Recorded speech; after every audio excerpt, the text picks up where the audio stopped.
नमस्कार, मैं आपका कालपुरुष उपस्थित हूँ एक नई कहानी के साथ। कहानी का कालखंड 1915 का है।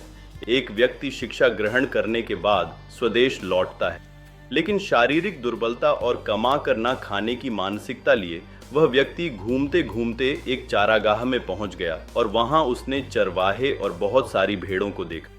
भेड़ें अलग अलग झुंड में घास चर रही थीं और चरवाहों के द्वारा विशेष प्रकार की सीटी की ध्वनि के द्वारा नियंत्रित और संचालित की जा रही थी। कामचोर दुर्बल ने गौर से देखा कि कुछ भेड़ों पर चरवाहों के द्वारा की गई ध्वनि का रत्ती भर भी प्रभाव नहीं पड़ रहा था और अपनी मर्जी से ही चारागाह में घूम रही थी। यह सब दुर्बल ने लगातार कई दिनों तक देखा और यह सब देखकर उसके दिमाग में बत्ती जली, क्योंकि दुर्बल उसका शरीर था, दिमाग नहीं। उसकी शैतानी खोपड़ी में भोली भाली भेड़ों से ऊन, दूध और उनका गोश्त मुफ्त में प्राप्त करने का उपाय आ चुका था। जितने दिन से दुर्बल चारागाह में आकर यह सब देख रहा था, उसके साथ साथ वो एक अलग सीटी की ध्वनि का भी अभ्यास कर रहा था। और अब उसने इस प्रयोग को करने का दिन तय किया और अपनी अन्य चरवाहों से भिन्न सीटी की ध्वनि निकाली। और देखते ही देखते अचानक एक चमत्कार हो गया। इस अलग ध्वनि को सुनते ही वो सारी भेड़ें जिनके ऊपर चरवाहों की ध्वनि का प्रभाव नहीं पड़ता था, वो सारी दुर्बल के पास आकर खड़ी हो गई। और देखते ही देखते दुर्बल के पास भी एक भेड़ों का झुंड तैयार हो गया। दुर्बल ने काफी वर्षों तक उन भेड़ों से लाभ लेकर सुखी और सम्मानित जीवन यापन किया। उसके मरने के बाद उसकी अवैध संतानें आज भी उन भेड़ों से ऊन, दूध और मांस प्राप्त कर सुखपूर्वक जीवन यापन कर रही हैं। ठहरिए, कहानी अभी पूरी नहीं हुई।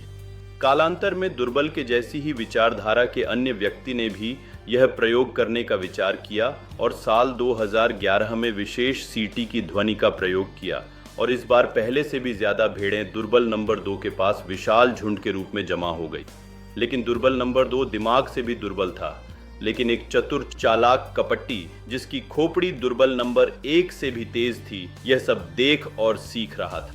और उसने मौके का फायदा उठाते हुए उन भेड़ों से अपना एक अलग झुंड तैयार कर लिया और कुछ वर्षों तक शीश महल में सुखपूर्वक आनंद से रहता रहा। लेकिन कपटी के कपट के कारण अधिकांश भेड़ों ने उसके झुंड को छोड़ दिया और अलग अलग चरवाहों के पास चली गई। यह सब देखकर कपटी चिंतित हो गया और भेड़ों को दोबारा से झुंड में लेने की जुगत लगाने लगा।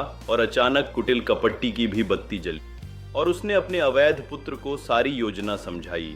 नाजायज पुत्र खुशी से उछल पड़ा और इस बार उनका शिकार भेड़े नहीं, मेमने थे। नाजायज पुत्र ने भी मई 2026 यह प्रयोग किया और इस बार भी चमत्कार हुआ। करोड़ों मेमने एक साथ इकट्ठे होकर नाजायज के एक विशाल झुंड में शामिल हो गए।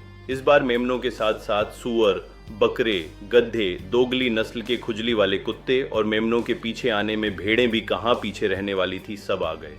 नाजायज और कपटी अब नाच रहे हैं, जश्न मना रहे हैं। कहानी अब भी खत्म नहीं हुई है। आज के लिए बस इतना ही। धन्यवाद।